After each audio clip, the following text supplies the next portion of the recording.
Good evening from the Channel studio in London for your international news around the world in 5.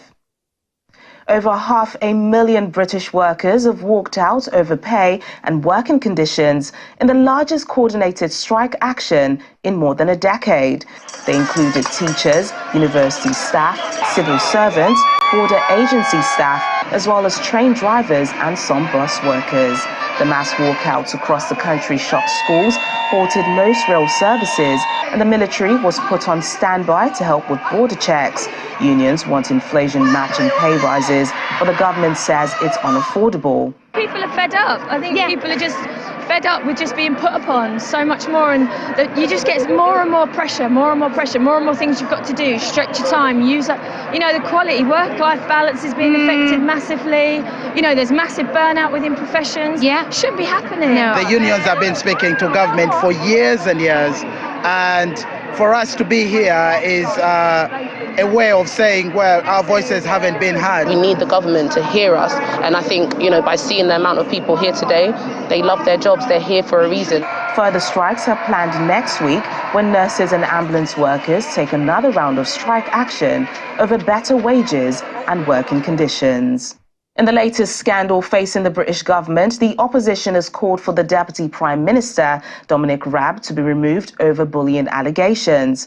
In Parliament, Labour Party leader Keir Starmer called on Prime Minister Rishi Sunak to remove his deputy while an investigation into his behaviour is underway. The Labour leader accused Mr Sunak of being weak, while the Prime Minister insisted he was following due process. I instructed a leading independent KC to conduct an investigation because I take action when these things happen. How would he feel if one of his friends or relatives was being forced to work for a bully simply because the man at the top was too weak to do anything about it?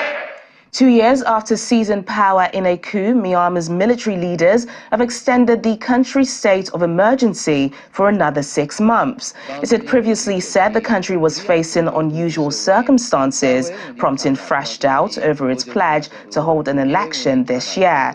The announcement of the extension came as streets emptied and shops closed across the country in protest on the anniversary of the coup.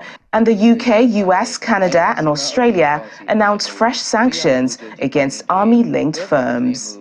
Russia has said that any longer-range rockets included in an upcoming package of military aid from the United States to Ukraine would escalate the conflict but not change its course. The U.S. package of military aid, worth $2.2 billion, is reportedly expected to include longer-range rockets for the first time.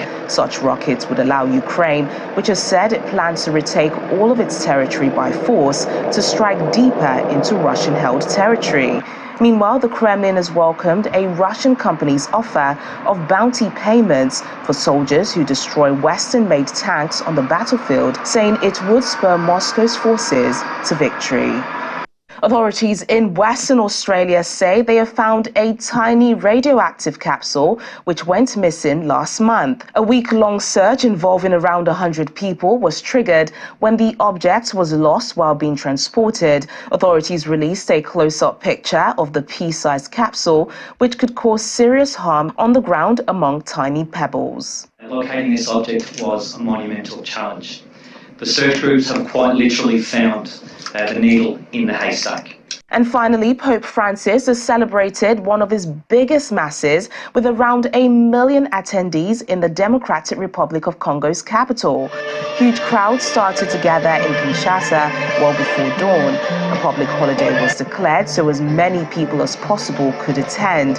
Around half of the Democratic Republic of Congo's population is Catholic, the largest Catholic community in Africa. On the second day of the Pope's 4-day visit to the country, he also condemned what he described as the poison of greed, driving conflicts in Africa, and urged warring sides to forgive one another. The visit is the first by a Pope in more than 37 years. And that's your international news around the world in 5. Now back to the Channel studios in Lagos.